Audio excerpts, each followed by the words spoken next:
Hi friends, இன்றைக்கி ரொம்ப டேஸ்ட்டாக அதே சமயத்தில் ரொம்ப சாஃப்டாக இருக்கிற கொழுக்கட்டை எப்படி செய்கிறதுன்னு பார்க்கலாம். இப்போ வாங்க வீடியோக்குள்ளே போகலாம். இந்த கொழுக்கட்டை செய்கிறதுக்கு இன்றைக்கி நான் ஒரு காப்படி அரிசி வந்து இட்லி அரிசி ஊற வச்சு எடுத்து வச்சுருக்கேன். நான் கிரைண்டரில் தான் போட்டு ஆட்ட போகிறேன்.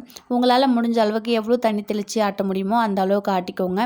நான் இப்போ ஆட்டிகிட்டு இருக்கிறப்ப வந்து கடைசியில் வலிக்க போகிற டைமில் வந்துட்டு உப்பு சேர்த்து ஆட்டிக்கிறேன்.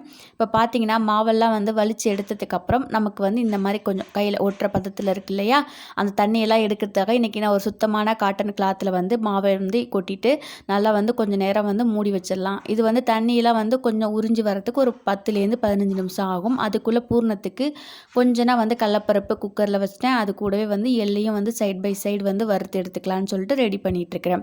எள்ளு நல்லா பொரிஞ்சு வந்ததுக்கப்புறம் ஆற விட்டுறலாம். ஆறுனதுக்கு அப்புறம் வந்துட்டு அதை அரைக்கணும். இப்போ கடலப்பருப்பு வந்து ஒரு 4-5 விசில் வந்து வந்ததும் ஆஃப் பண்ணிட்டேன் அடுப்பை. இப்போ வந்து எள்ளு அரைக்கிறதுக்கு எள்ளு எவ்வளோ எடுத்தோமோ அதே அளவுக்கு வந்து நாட்டு சர்க்கரையும் எடுத்து நல்லா கொரப்பாக வந்து நான் அரைச்சி எடுத்திருக்கேன்.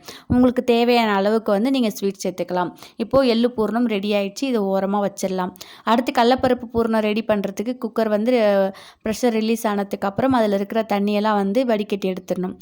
கடலப்பருப்பு வந்து இந்த அளவுக்கு வெந்தால் போதும். ரொம்ப வந்து நம்ம பருப்பெல்லாம் சாம்பாருக்கு வேக வைப்போம்ல, அந்த அளவு கொலெல்லாம் வேக தேவையில்லை.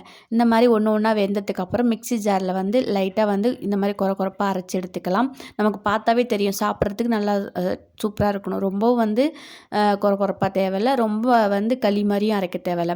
இப்போ கடலப்பருப்பு அரைச்சி எடுத்ததும் கொஞ்சம் ஏலக்காய்த்தூள், தேங்காய், சர்க்கரை எல்லாம் சேர்த்து ஒன்றா மிக்ஸ் பண்ணி எடுத்துக்கலாம். கொஞ்சம் நான் சால்ட்டு சேர்த்துருக்கேன். அதோடய ஸ்வீட் வந்து கொஞ்சம் வந்து நல்லா எடுத்து கொடுக்கும்னு சொல்லிட்டு. இப்போ இதை நல்லா மிக்ஸ் பண்ணதுக்கு அப்புறமே நமக்கு தெரியும் கடலப்பருப்பு வந்து சர்க்கரையில் வந்து கலந்து நல்லா இலகி வரும்.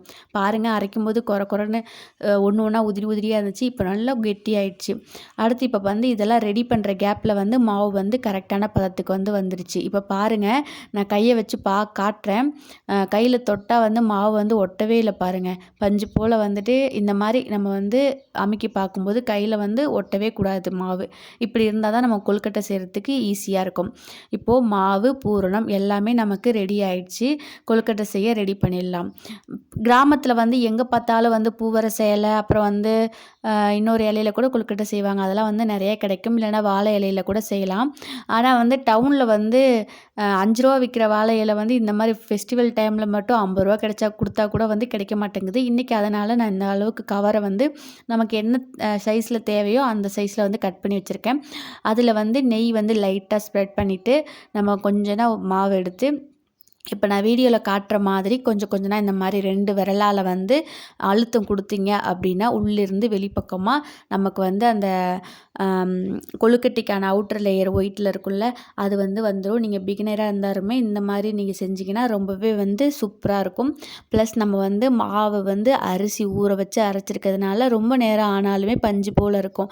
நம்ம புதுசாக செய்யும் பொழுது ரெடிமேட் மாவெல்லாம் என்ன தான் பதம் பார்த்து நம்ம மிக்ஸ் பண்ணினாலுமே நமக்கு வந்து செஞ்சு முடிச்சதுக்கப்புறம் உள்ளே வந்து வரன்னு அடுத்து ஒரு அரை மணி நேரத்துலேயே வந்து ஹார்டாகிடும் இல்லையா, அந்த பிரச்சனைலாம் இதில் இருக்காது. இப்போது அமுக்கி கொடுத்ததுக்கப்புறம் நம்ம லைட்டாக வந்து அந்த கவர் வந்து ஸ்ட்ராங்காக இருக்கிறதுனால லைட்டாக தூக்கிட்டு இருக்கிற மாதிரி இருக்கும்.